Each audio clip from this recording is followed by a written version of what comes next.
MP board के class 11th के सभी विद्यार्थी ध्यान दें। आज की इस क्लास में 20 फरवरी के दिन भूगोल का आपका जो वार्षिक पेपर रहेगा उसमें किस तरह के आपके प्रश्न रहेंगे फुल सॉल्यूशन के सहित आज हम कंप्लीट करेंगे। तो पूरा वीडियो आप लास्ट तक देखें।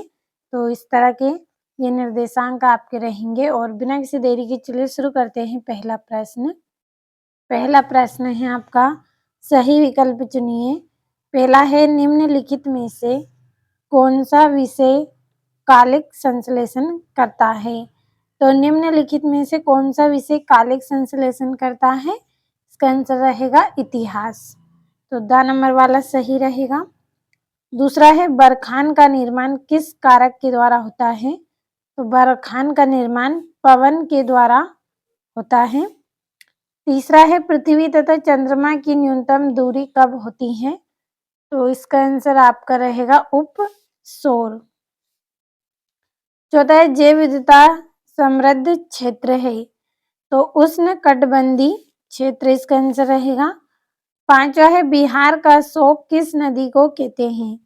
तो बिहार का शोक कोसी नदी को कहते हैं। छठा है, निम्नलिखित में से कौन सी नदी पंचनद में शामिल नहीं है? तो इसका आंसर रहेगा सिंधु। तो ये हो गई आपके यहाँ पे सही विकल्प। अब इंग्लिश मीडियम वाले बच्चों के लिए टिक हम करेंगे। तो पहले का आपका डी रहेगा और दूसरे का आपका रहेगा ए।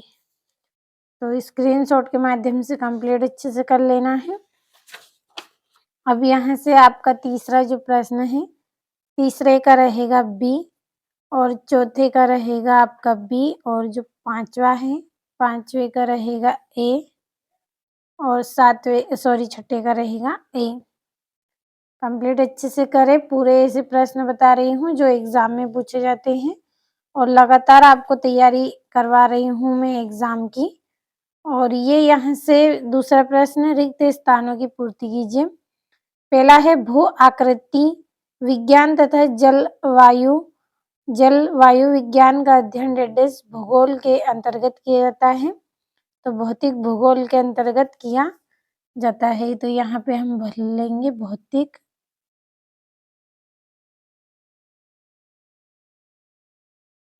अगला है, प्रशांत महासागर के किनारे पर सक्रिय ज्वालामुखी का क्षेत्र रेडियस कहलाता है? तो रिंग ऑफ फायर कहलाता है।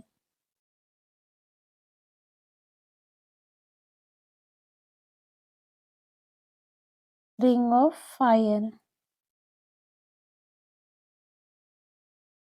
तीसरा है, आकाश का रंग नीला रेडियस प्रक्रिया के कारण दिखाई देता है?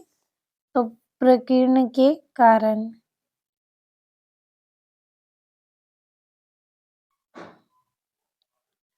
अगला है, विश्व संरक्षण समिति का उद्देश्य रेडियस को सुरक्षित रखना है?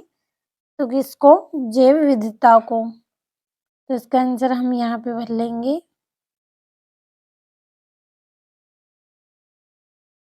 जैव विविधता। अगला है, सरदार सरोवर परियोजना रेडियस नदी पर बनाई गई? तो ये नर्मदा नदी पर बनाई गई। और वायुमंडल की क्षणिक दशाओं को रेडियस कहते हैं? तो क्या कहते हैं? मौसम कहते हैं।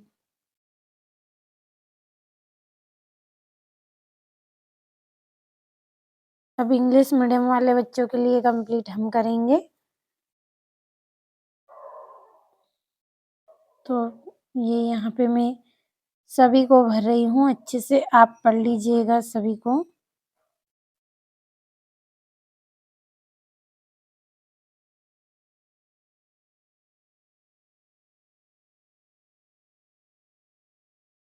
और जो तीसरा है, तीसरे का आंसर हम यहाँ पे लिख लेंगे।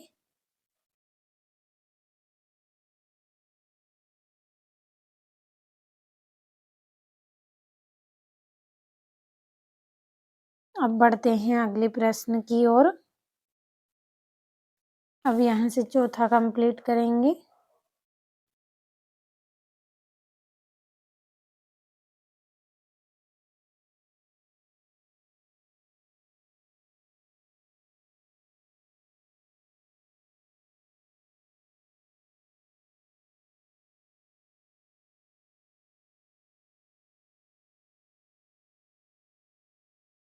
और छठे का यहाँ पे भर लेंगे।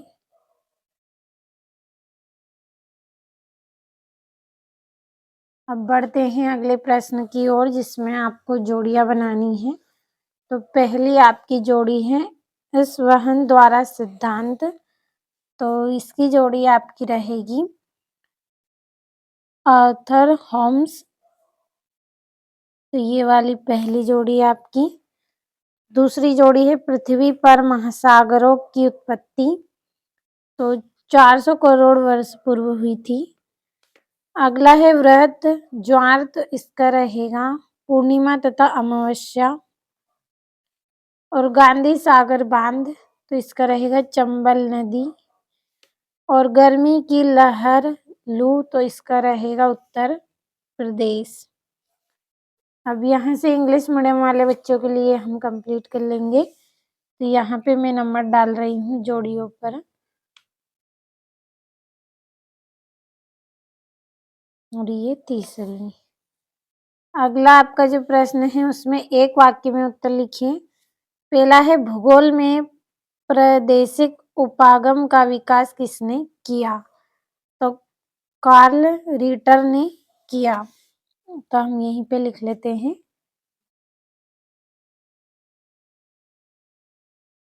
कार्ल रीटर।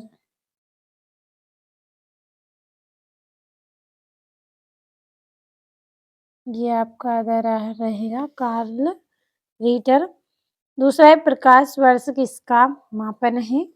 तो अंतरिक्ष में दूरी का। अंतरिक्ष में दूरी का मापक है। अगला है गर्मियों में चलने वाली स्थानीय पवन लू किस क्रिया का परिणाम है? तो ये अभिवाहन का परिणाम है।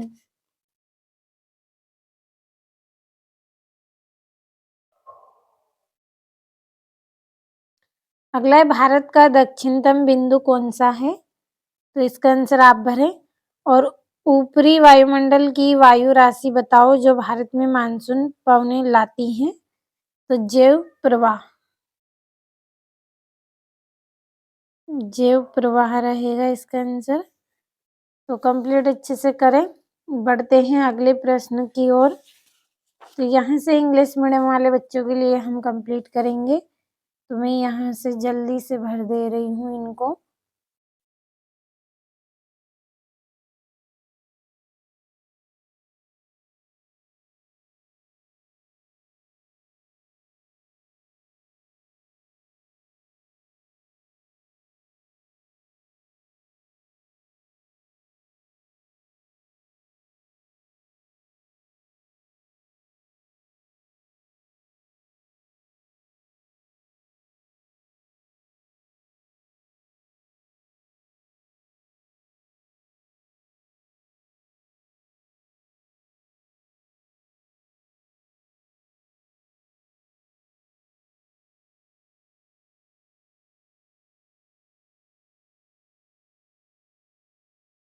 अब अगला आपका जो प्रश्न है उसमें सत्य सत्य है।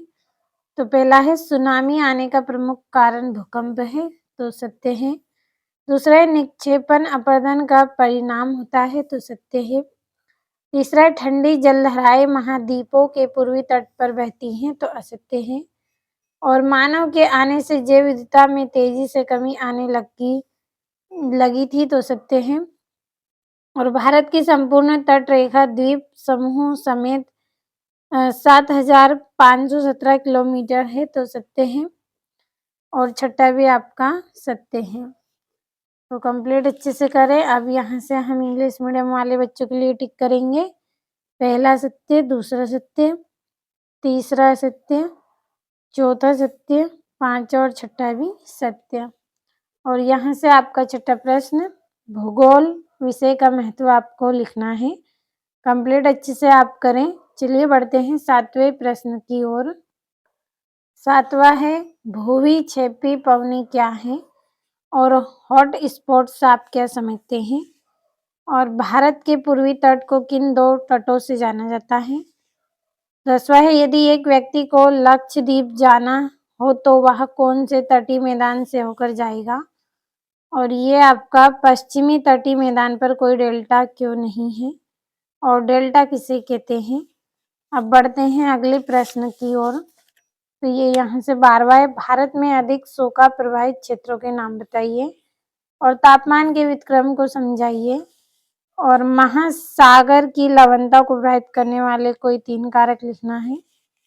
और ये आपका हिमालय पर्वत और प्रायद्वीपीय पठार में उच्चावच के लक्षणों को में अंतर आपको बताना है और यहाँ से 16वां आपका प्रश्न है, कंप्लीट अच्छे से करें।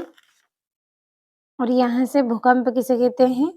भूकंप के 3 प्रकार और पटल विरूपण में किन किन क्रियाओं को सम्मिलित किया जाता है।